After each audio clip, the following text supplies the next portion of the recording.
Waluj MIDC लगत असलेल्या सदन ग्रामपंचायत समजल्या जाणारी ग्रामपंचायत म्हणजे घाणेगाव ग्रामपंचायत या अंतर्गत श्री गणेश हाऊसिंग सोसायटी आहे। येथील रहिवासी मागच्या 4 ते 5 वर्षांपासून वेगवेगळ्या समस्यांना तोंड देत आहेत। येथील ग्रामपंचायत मात्र त्यांच्या समस्यांकडे दुर्लक्ष करत आहे। येथे श्री गणेश हाऊसिंग सोसायटीमध्ये 10 ते 12 कुटुंब राहतात। त्यांच्या घरासमोरील ड्रेनेज लाईन पूर्णपणे चेकअप झाला असून येथील सांडपाणी रस्त्यावर वाहत आहे।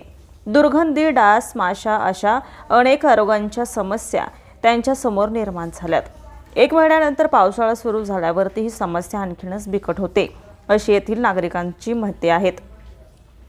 तसेच महावितरणकडून येथील रहिवाशांनी रीतसर मीटर घेतला आहे, मात्र महावितरणकडून येथे 300 मीटर लांब सिग्नल सर्व्हिस वायर जोडून धोकादायकपणे 10 ते 12 मीटर कनेक्शन दिलेले आहे।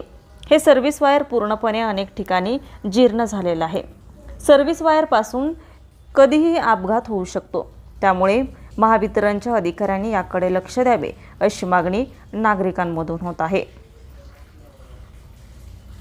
Suryavarta news network, Chhatrapati Sambhajinagar. आपण आहोत घाणेगाव ग्रामपंचायत अंतर्गत असलेले श्री गणेश सोसायटीमध्ये। ह्या ठिकाणी ड्रेनेज लाईन किमान 5 ते 7 वर्षापासून या ठिकाणी केलेली आहे, परंतु ह्या ड्रेनेज लाईनची अवस्था या घरासमोर असलेली ही अवस्था या ठिकाणी पूर्णपणे खराब होऊन ह्या वसाहतीत असलेल्या लोकांची जी सध्या तारांबळ उडालेली आहे की ड्रेनेज लाईन असून खोळंबा झालेला आहे, तर ह्याकडे ग्रामपंचायत लक्ष देत नसल्या कारणाने किंवा संबंधित सोसायटी ज्यांनी तयार केली ते तर या ठिकाणाहून निघून गेले। वाऱ्याप्रमाणे ह्या वसाहतीतले लोक थांबलेले आहेत, परंतु ह्या ठिकाणी या वसाहतीत पूर्णपणे दुरुस्तीसाठी कोणी लक्ष देईल का किंवा यांचा प्रश्न काय आहे आपण या ठिकाणी जाणून घेणार आहोत। ताई, किती वर्षापासून असतात तुम्ही? आम्ही आता 4-5 वर्ष झालेले इथे राहतो आणि ड्रेनेज लाईनचं फक्त 1 वर्ष व्यवस्थित चालली, त्याच्यानंतर पूर्ण घाण बाहेर येऊ लागली, त्याच्यामुळे आम्हाला खूप त्रास होतो। ह्या ठिकाणी भरपूर त्रास सहन करत ताई आणखी काय किती वर्ष झाली तुम्हाला? किती कुटुंब आहे? 14 कुटुंब।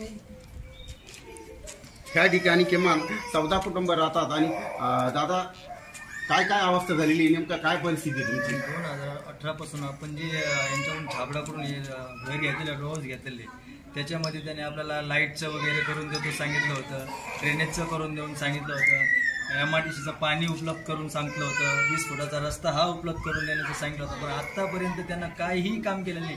जे काय असेल ते आम्ही फक्त सर्व मिळून वर्गणी जमा करून काम करून घेतो। प्रत्येक 5 दिवसाला 10 दिवसाला ड्रेनेजचा प्रॉब्लेम हा येतोय, याच्यामुळे लहान लहान लेकरे ते सर्व आजारी पडलेले आहेत। आत्ताच्या या गवळीचे मुलं सुद्धा आजारी पडले होते। हे बघा, यांचे लेकरं बी, बारीक बारीक लेकरं बी आजारी पडलेले। खूपच एवढं परेशान झालेलो आहे आपण याच्यामध्ये, खूपच परेशान। काय बिल्डरही याच्याकडे लक्ष देत नाही, ग्रामपंचायत याच्याकडे लक्ष देत नाही। ग्रामपंचायतकडे गेलं तर ग्रामपंचायत सांगते की बिल्डरला बोला, बिल्डरकडे गेलं तर बिल्डर म्हणते मी ग्रामपंचायतला दिलेलं आहे, ग्रामपंचायत करून देईल। असे हमेशा त्रास सहन करावा लागलेला आहे आपल्याला। ह्या ठिकाणी पुन्हा काही एमएससीबीचे प्रश्न आहेत। या ठिकाणी 10 घरांची वसाहत असली तरी किमान केबलवरती 10 या ठिकाणी मीटर बसवलेले आहेत एमएससीबीनं।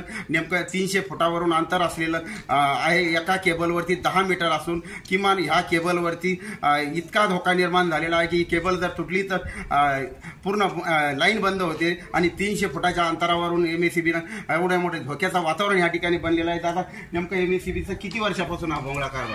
आम्ही 3 ते 4 महिन्यापासून त्यांच्याकडे चक्रा मारतोय।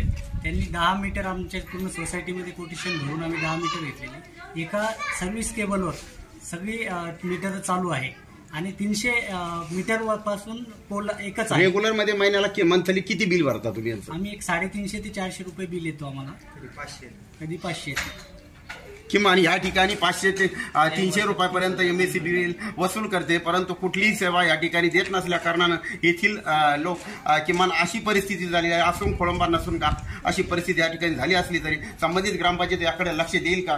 ताई, तुम्ही अगोदर बोलले होते, नेमका काय प्रश्न होता तुमचा अगोदर बोलले? तर माझा प्रश्न होता हेच लाईटचं, ड्रेनेज लाईटचं। मुलं बाहेर खेळायला येऊ शकत नाही कारण घाण पाणी असल्यामुळे तेच पाय भरून तेच घरात जातं, सगळं घाण घरामध्ये। जेवायच्या टायमाला सगळ्या माशा घरात येतात। यापूर्वी कोणाकडे तक्रार केली होती तुम्ही? हो, केली होती, बिल्डरकडे केली, ग्रामपंचायतकडे केली, तरी कोणी लक्ष दिलं नाही। तरी ह्या ठिकाणी असलेल्या समस्या या ठिकाणी ग्रामपंचायत सोडविल का, किमान किती वर्षे हे चालणार अशी अवस्था या ठिकाणी झाली आहे. मी प्रकाश सातपुते, सूर्यवार्ता न्यूज, औरंगाबाद, छत्रपती संभाजीनगर. नवीन घडामोडी आणि ताज्या बातम्या आणि अपडेट्स लवकरात लवकर पाहण्यासाठी आजच आपल्या सूर्यवार्ता न्यूज चॅनेलला लाईक करा, सबस्क्राईब करा आणि बेल आयकॉन प्रेस करा आणि शेअर करायला अजिबात विसरू नका. धन्यवाद.